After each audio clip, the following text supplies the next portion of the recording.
Take a 10 centimeter piece of 21.5mm tube, wrap a template around the tube. It's downloadable off the CoolTube forums. Drill a hole where your button's going to be with a 10mm drill. Drill a series of holes where your illuminated logo is going to be using a 5mm drill. Take a stainless steel wire tie. Cut it roughly just about half a centimeter bigger than the tube. Bend over the end in a U shape. Then take a small piece of the leftover wire tie and cut it to a U shape. The easiest way to do this is by bending it over the battery. Then put a little kink in it. You only need one, although two are shown in this photo. Heat your glue stick up.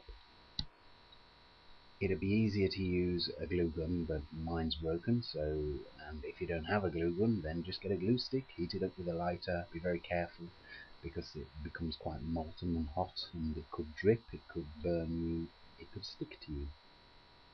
We're going to put a little bit of glue along the back of the longest piece we've just cut, and then we're going to stick it in place down the tube, avoiding the holes that you've drilled down the side. The end of the wire tie's got a little like a clip on it. We use this bit for the top battery connector. So if you cut the end off your wire tie and bend it up so you've got a bit of an L shape, we're going to use this as the top battery connector. Twist a piece of wire onto this L shape. Twist 3 pieces of wire onto your touch switch. You're going to need some kind of continuity checker or a multimeter to figure out what pins on the switch do what. There are 4 pins. 2 are connected to each other, the other 2 are connected to each other. When you push the switch, they're all connected. So basically we're only dealing with 2 pins. It just looks more complicated because there's 4, but each 2 are joined, and there's a switch in the middle that joins all of them. What we want to do is we want to have 1 pin connected to the battery top holder that we've just made, and that basically will take power. So that's our live side. So that's our live side of this. The other 2 prongs we're connecting to on the switch are the dead side of the switch until the button is pressed. We've got 2 wires coming off the dead side. One goes to the LED, so when the button's pressed the LED lights, and one goes to the center point of the atomizer, whichever atomizer you're using.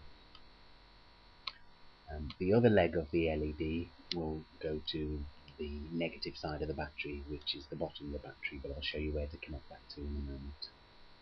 The atomizer lead just needs a little crimp-on connector on the end, which fits nicely into the atomizer hole. It needs snipping down slightly because we don't want it going up and touching the coil.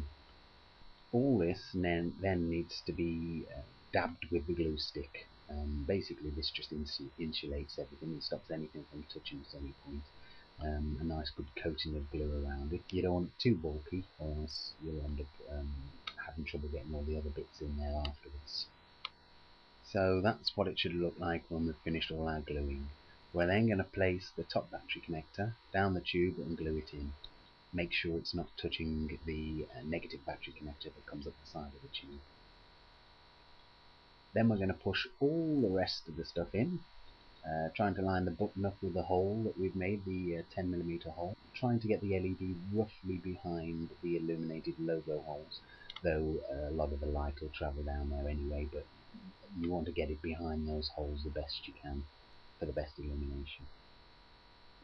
The center atomizer crimp-on will be left in the middle.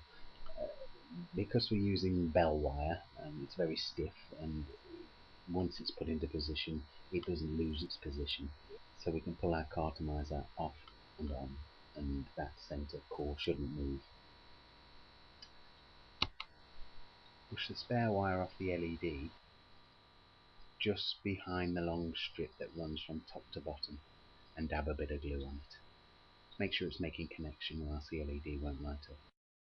Then we want to glue our button in position. Be very careful as you glue around it. You don't want to actually glue the moving button. You just want to glue around the outside. Don't worry about this too much. It's not going to be the firmest thing because we're going to put quite a bit of glue on the inside afterwards to support it.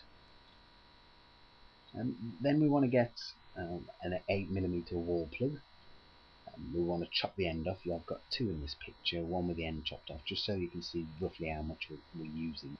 This is going to create the nut that basically holds the washer in place on the cartomizer or atomizer, and it also provides insulation so the outer ring will never touch the inner ring. Before you actually cut it, it would be a good idea to actually screw it onto the atomizer or the cartomizer.